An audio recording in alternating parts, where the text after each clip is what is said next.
Original no be photocopy. Olódùmarè no be God, no be Allah. Ọmọ ọba yàtọ̀ sanwó ẹrú. Foreign religion is a slavery. Yéwèsù kì í ṣe Jésù. Ẹ̀là kì í ṣe Jésù. Oyigi kì í ṣe Maria. Òdúrà méjì kò ní ká lọ kírun. Àsìtú Ifá ló jẹ́ kán máa kí bẹ́ẹ̀. Torí pé àwọn ẹrú ló máa ń gbàdúrà. Àwọn ọmọ la máa ń súre. Àwọn ẹrú ló máa sálámọ̀. Àwọn ọmọ la máa ń bọdú bọyè. Àwọn àgùntàn ló máa kálelúyà. Àwọn ọmọ la máa kẹ́rí wọ̀yà. Àwọn lẹ́rú àlá. Àwa lọmọ Olódùmarè. Àwọn ọmọ la máa ń súre.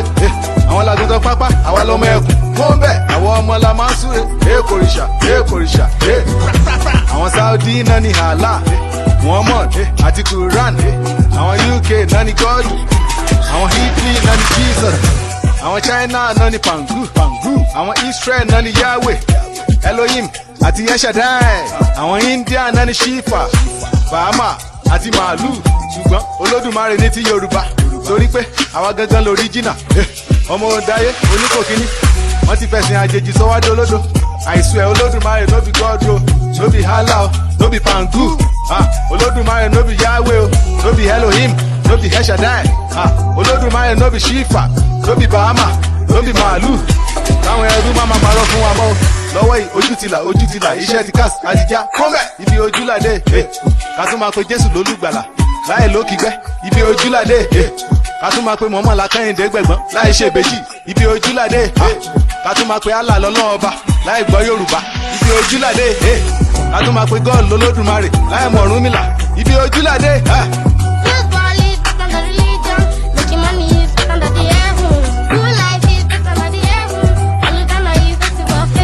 Àwọn tó kọ Quran lédè Yorùbá, àwọn náà kó bá wa nílẹ̀ Yorùbá.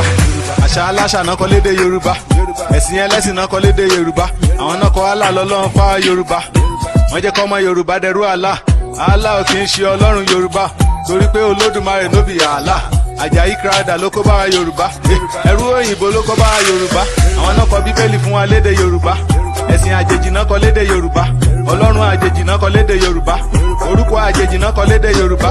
Wọ́n kọ Sátánì ní Sátánì lédè Yorùbá, ìwà kò sí Sátánì nílẹ̀ Yorùbá.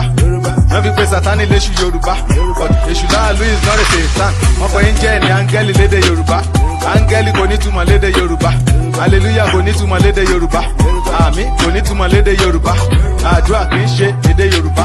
Wọ́n sọ Jesus di Jésù lédè Yorùbá, orúkọ Jésù kò ní túmọ̀ lédè Yorùbá. Wọ́n wá sọ God di Ọlọ́run lédè Yorùbá, tàbí wá ń sọ Ọlọ́run àjèjì nílẹ̀ Yorùbá. Àwọn ọmọ Jésù àti Muhammad nílẹ̀ Yorùbá, àtọ̀húnrìn wa ni wọ́n jẹ́ fún wa nílẹ̀ Yorùbá.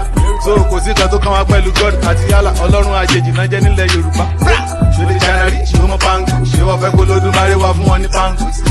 Ṣé India rí ṣé wọ́n Shifa, ṣé wọ́n fẹ́ kó Olódùmarè wá fún wọn ní Shifa.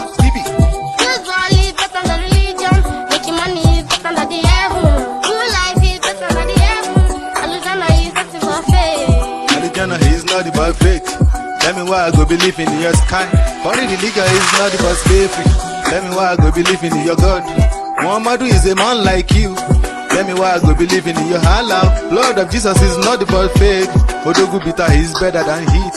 Orúkọ Jésù is not the boy fraud. Anikulapo is better than heat. Interpretation of a name is a fraud.